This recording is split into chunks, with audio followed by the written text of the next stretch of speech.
महाराष्ट्र विधिमंडळाचे विधानसभेचे सभापती राहुल नार्वेकर यांच्यासमोर 16 आमदारांच्या अपात्रतेच्या संदर्भामध्ये सुनावणी चालू आहे आणि त्याच्यामधून जेव्हा प्रतोद म्हणजे तेव्हाच्या अखंड शिवसेनेचे प्रतोद सुनील प्रभू यांना बोलवण्यात आलं जेव्हा साक्षीदाराच्या पिंजऱ्यात आणि त्यांनी ज्या पद्धतीनं उत्तरं दिली त्याच्यातून खूप गमती जमती समोर येत आहेत. न्यूज डंकावरती पण एक चांगला व्हिडिओ महेश विचार यांनी केलाय, भाऊंनी पण छान केलेला आहे. ह्याच्या संदर्भातले काही मुद्दे थोडेसे सोपे करून मी तुम्हाला सांगतो जे आम्ही आधीपासून मांडत आलेलो होतो. आणि हे जे कथित घंटा तज्ज्ञ जे आहेत असीम उल्हासानं जे ओसंडत होते ते सगळे आता गपचूप बसलेले आहेत. एक अतिशय साधा अतिशय बळवद असा सगळ्यात पहिला मुद्दा होता की वारंवार एकनाथ शिंदे गटाकडून असा दावा केला गेलेला होता, पहिल्यापासून केला गेलेला आहे, आम्ही फुटून निघालेलो नाहीत, आम्हीच शिवसेना आहोत. आणि त्यांनी केलेला हा दावा ज्याच्यावरती सगळ्यांनी आधी शंका घेतल्या होत्या, टीका केली होती, जिव्हारी टीका केली होती, हे सरकार टिकणार नाही, 16 दिवसात पडेल, 2 महिन्यात पडेल, 3 सगळं करून झालं.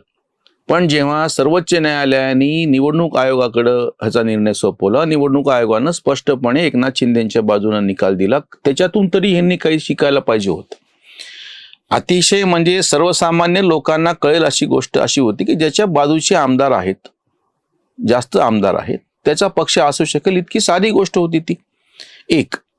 दुसरी महत्वाची गोष्ट म्हणजे हे वारंवार की जेव्हा व्हीप पाळला नाही म्हणजे त्यांनी प्रतोद म्हणून तो शिवसेना विधिमंडळ पक्षाचा नेता आणि शिवसेना विधिमंडळ पक्षाचा प्रतोद अशी स्वच्छ ती मांडणी आहे.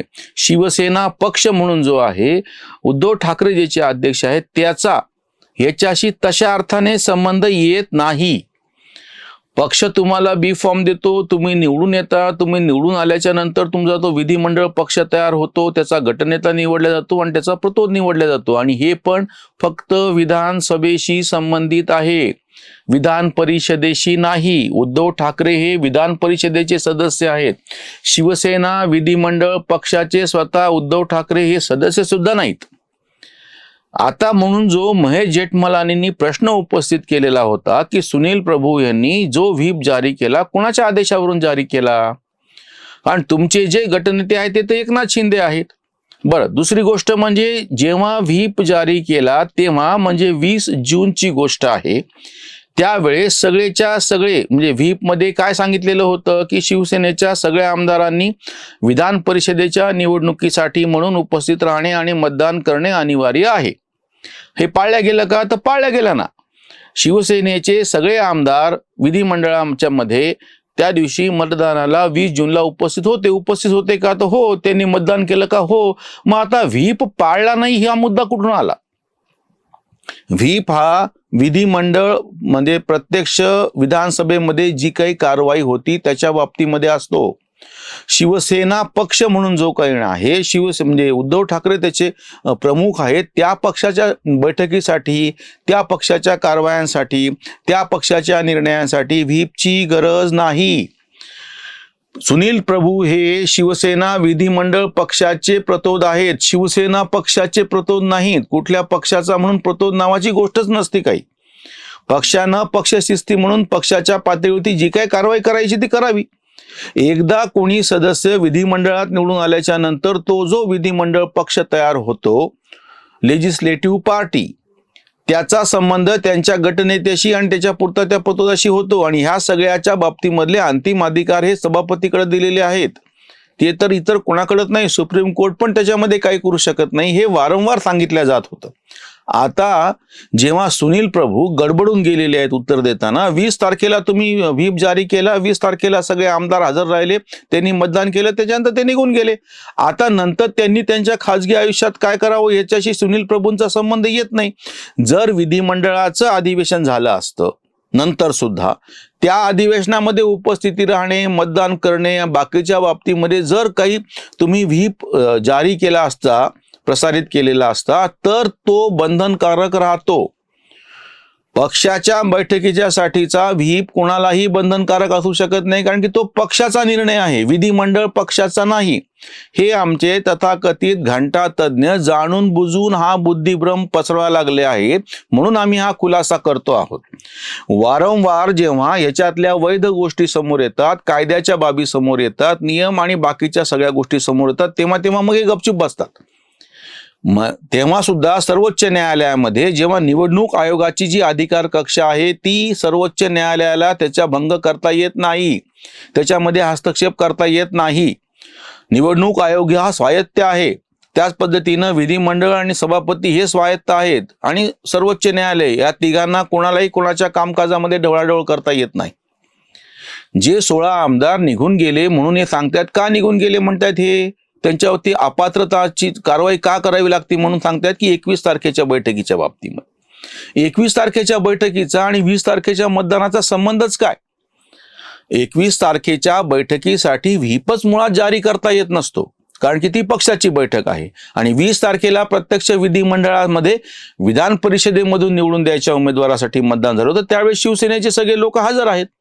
त्याच्यामुळे सगळ्यात पहिला जो मुद्दा बाळबोधपणे स्वच्छपणे कोणालाही समजतो, समजून घेता येऊ शकतो, पण ह्या तथाकथित घंटा तज्ज्ञांना तो समजून घेऊ द्यायचा नाहीये, यांना बुद्धिभ्रम पसरवायचा आहे. म्हणून मी तुम्हाला स्वच्छपणे सांगतो, आताच्याही सुनावणीमधून सुनील प्रभूंची जी तंत्रली आहे, गडबड उडालेली आहे, आठवत नाही, रेकॉर्ड पाहून सांगतो, रेकॉर्डवरती आहे, लिहून दिलेलं आहे, आपण काय लिहून दिलेलं आहे त्यांना तेच माहिती नाही, आता म्हणायची पाळी आली.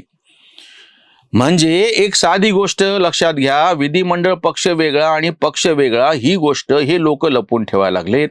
जो काही तरी सुद्धा व्हीप जारी केला असेल तो शिवसेनेच्या सगळ्या आमदारांनी पाळला, हे लपवून ठेवायला लागलेत. आता तिसरा जो मुद्दा उपस्थित होतो, पक्ष कोणाचा हा म्हणल्याच्या नंतर तुमच्या पक्षाची जी घटना आहे त्या घटनेच्या बाबतीतली वारंवार माहिती केलेल्या दुरुस्त्या, तुमचे ठराव, तुमच्या निवडणुकाचे जे निकाल लागले पक्षांतर्गत, हे सगळं निवडणूक आयोगाला कळवावं लागतं. निवडणूक आयोगाला कळवल्याच्या नंतर त्याची दखल घेतल्या जाते आणि मग ते अंतिम मान्यता. तुम्ही तुमच्या घरी बसून तुमच्या पक्षाचे निर्णय घेतले ते तुम्हाला लागू पडतात, फक्त त्याची नोंद तुमचा पक्ष म्हणून होत नाही, आणि हेच हे समजून घ्यायला तयार नाही. शिवसेना किती मोठी आहे, बाळासाहेबांपासून चालू आहे, माझ्या बापाचं नाव तुम्ही चोरलं, हे किती तुम्ही म्हणायला म्हणत बसा तिकडं. प्रत्यक्ष शिवसेना पक्ष म्हणून जो काही आहे त्या शिवसेना पक्षाची जी घटना आहे ती निवडणूक आयोगाकडे, जसं तुम्ही धर्मदाय संस्था स्थापन केल्याच्या नंतर धर्मदाय आयुक्ताकडे नोंदवावी लागते. तुम्ही तुमची संस्था स्थापन केली, तुम्ही तुमचे नियम केले, आम्ही आमच्या घरी बसून नियम पाळतो म्हणजे तुमच्या पुरता विषय आहे.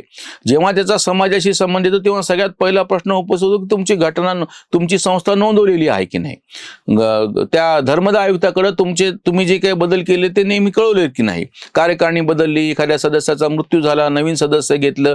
याच पद्धतीने शिवसेना पक्ष जो आहे त्याची घटना, त्याच्यामधले बदल, शिवसेना प्रमुख शब्द वापरायचा का शिवसेनेचा अध्यक्ष शब्द वापरायचा, हे सगळ्या गोष्टी प्रत्यक्ष निवडणूक आयोगाला कळवाव्या लागतात. निवडणूक आयोगाला कळवल्या तर ते निवडणूक आयोग त्याची दखल घेतं आणि त्याप्रमाणे पुढची कारवाई करतं. निवडणूक आयोगाला न कळवता तुम्ही तुमच्या पक्षाच्या नावाखाली म्हणून जर काही सावळा गोंधळ घातला असेल तर तो मानणं कुणालाच बंधनकारक नाहीये. आज जो मुद्दा उपस्थित झालेला आहे सगळ्यात गंभीर, आणि हे सगळे घंटा तज्ज्ञ त्याच्यापासून पळायला लागलेले. उद्धव ठाकरे यांनी पक्ष पातळीवरती जे काही बदल केले, जे काही निवडणुका घेतल्या किंवा स्वतःला बिनविरोध अध्यक्ष म्हणून किंवा प्रमुख म्हणून जे काही तुम्ही म्हणायचं ते म्हणून घेतल्याच्या नंतर हे सगळं निवडणूक आयोगाला कळवणं भाग होतं. तुमची सभासद संख्या किती, गावोगावच्या कार्यकारिणी, जिल्हा कार्यकारिणी, तालुका कार्यकारिणी, राज्य पातळीवरच्या कार्यकारिणी, बाहेरच्या राज्यातले, हे सगळ्या गोष्टी तुम्हाला कळवणं भाग होतं. हे तुम्ही कळवलं नाही. त्याच्यामुळे पक्ष म्हणून कोणाला मानायचं आहे की ज्यांना प्रत्यक्ष लोकांनी मतदान केले असे जे आमदार आहेत, असे जे खासदार आहेत, तेच फक्त गृहीत धरता येतात. म्हणून ज्याच्या पाठीशी जास्त खासदार आहेत, ज्याच्या पाठीशी जास्त आमदार आहेत, 2/3 मुद्दा इथे लागू पडत नाही. प्रत्यक्षात त्यांच्याकडे 2/3 आहेत. म्हणजे फक्त हे महाराष्ट्रातलं चालू नाहीये. लोकसभेमध्ये सुद्धा एकनाथ शिंदेचा जो गट आहे त्यांनीच नेमलेला प्रमुख आणि प्रतोद ह्याला लोकसभेच्या अध्यक्षांनी ओम बिर्ला यांनी मान्यता दिलेली आहे, हे लक्षात घ्या. त्याच्यामध्ये संजय राऊत सारखे राज्यसभेवाले काही करू शकत नाहीत, कारण की हा लोकसभेतला विषय आहे. महाराष्ट्रामध्ये सुद्धा हा विधानसभेचा विषय आहे, विधान परिषदेचा नाही. विधान परिषदेच्या आमदारांची मोजणी बहुमताच्यासाठी केली जात नाही. राज्यसभेतल्या खासदारांची मोजणी जेव्हा एखाद्या सरकारचं बहुमत मोजायचं असतं तेव्हा केली जात नाही. ही फक्त वरिष्ठ सभागृह आहेत. सल्ला देणे, चर्चा करणे आणि काही महत्त्वाची विधेयकांकडून त्यांच्याकडून मंजूर करणे एवढ्या पुरतीच आहेत. त्यांना प्रत्यक्ष सरकार निर्मितीमध्ये त्यांच्या संख्येचा काहीही उपयोग होत नाही. त्या अर्थाने उद्धव ठाकरे अशा सभागृहाचे सदस्य आहेत की ज्याचा उपयोग प्रत्यक्ष बहुमतासाठी आकडा मोजण्यासाठी काहीच येत नाही.